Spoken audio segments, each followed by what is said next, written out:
आज कुछ सीईओज की बात से शुरुआत करते हैं। सबसे पहले सुंदर पिचाई, जो कि गूगल और अल्फाबेट के सीईओ हैं। इनके सीईओ रहते हुए गूगल का एआई पुश फास्टेस्ट हुआ। Google Assistant, TensorFlow upgrades, Bard से जेमिनी शिफ्ट, इसके अलावा गूगल क्लाउड ने रेवेन्यू 3 टाइम्स कर लिया। पहली बार 2023 में प्रॉफिट किया। पिक्सल इकोसिस्टम स्ट्रॉन्ग हुआ with phones, buds, watch, Tensor chips. इसके अलावा यूट्यूब ने 3000 करोड़ रुपए से ज्यादा का एनुअल रेवेन्यू क्रॉस कर लिया। देन इज माइक्रोसॉफ्ट के सीईओ सत्या नाडेला। इनके टेन्योर के दौरान एज़्योर का एक्सप्लोसिव ग्रोथ हुआ, 1000% plus jump, global cloud leader बना। माइक्रोसॉफ्ट का मार्केट कैप $300 बिलियन से $3 ट्रिलियन तक पहुंच गया। एआई में बड़ा बेट लगाया, ओपन एआई पार्टनरशिप की, कोपायलट लॉन्च किया, across Windows and office. Company culture को नो इट ऑल से लर्न इट ऑल बनाया। एडोबी के सीईओ शांतनु नारायण के टेन्योर में एडोबी सेंसाई और फायरफ्लाई एआई लॉन्च किया। सेफ एंटरप्राइज एआई का लीडर बना। स्टॉक वैल्यू 20 टाइम्स बढ़ गई। आईबीएम के सीईओ हैं अरविंद कृष्णा। कंपनी को hybrid cloud plus AI direction में शिफ्ट किया। रेड हैट ओपनशिफ्ट को आईबीएम का को प्लेटफॉर्म बनाया। क्वांटम कंप्यूटिंग में आईबीएम ग्लोबल लीडर बन गया। उसके बाद नील मोहन, यूट्यूब के सीईओ, शॉर्ट्स क्रिएटर्स के लिए रेवेन्यू शेयरिंग स्टार्ट किया। इंडस्ट्री का पहला ऐसा मॉडल। यूट्यूब शॉर्ट्स ने 2 बिलियन प्लस यूजर्स क्रॉस कर लिए। यूट्यूब यूएस का नंबर 1 स्ट्रीमिंग प्लेटफॉर्म बन गया। तो जहां इंडियन सीईओज कमाल धमाल मचा रहे हैं, हमें फॉरेन सीईओज की क्या जरूरत? जी हाँ, बात हो रही है इंडिगो क्राइसिस की और क्यों इंडिगो और एयर इंडिया के पास है फॉरेन सीईओज। नमस्कार, मेरा नाम है श्वेता शर्मा और आज बात सीईओज की। पर क्यों बात हो रही है सीईओज की, तो आप ये रिपोर्ट अंत तक देखिएगा। तो डीजीसीए ने 2024 की शुरुआत में नए रेगुलेशंस पेश किए थे। वो 2025 में 2 फेजेस में इंप्लीमेंट किए गए। लेटेस्ट इंप्लीमेंटेशन डेट थी 1 नवंबर। इन रेगुलेशंस में सबसे बड़ा चेंज था रेस्ट पीरियड को 12 घंटे से 36 से 48 घंटे करना।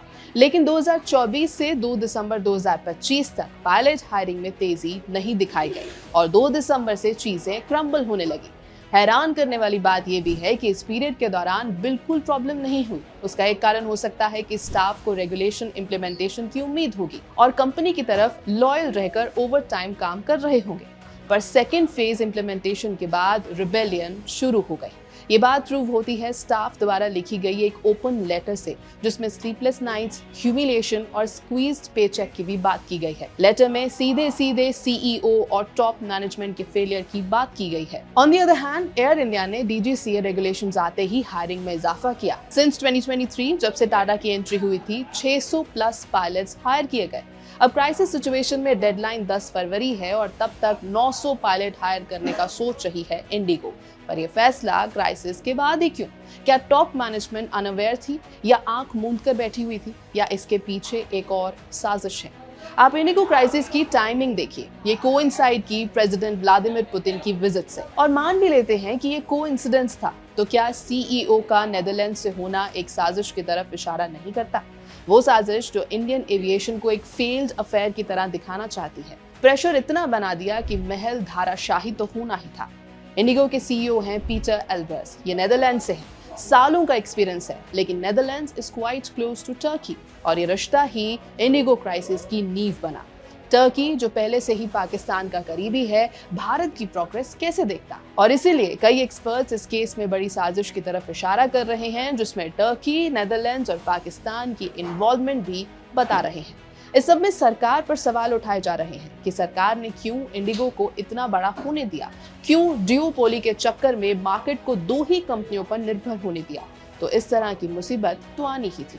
लेकिन सीईओ और टॉप मैनेजमेंट ने रेगुलेशंस के बावजूद हायरिंग नहीं करना और कम स्टाफ से कम सैलरी में ज्यादा काम कराने की भी गलती की, कंसिस्टेंटली की, और बिना ये सोचे कि अंत कैसा होगा करते ही चले गए। इसीलिए सवाल ये कि फॉरेन सीईओ ही क्यों नहीं एक इंडियन सीईओ जिसकी फेवरिज्म किसी और देश या डीप स्टेट की तरफ ना हो, सिर्फ भारत की तरफ। आपको ये स्टोरी कैसी लगी हमें जरूर बताइए। ये है एबीपी लाइव, मेरा नाम है श्वेता शर्मा।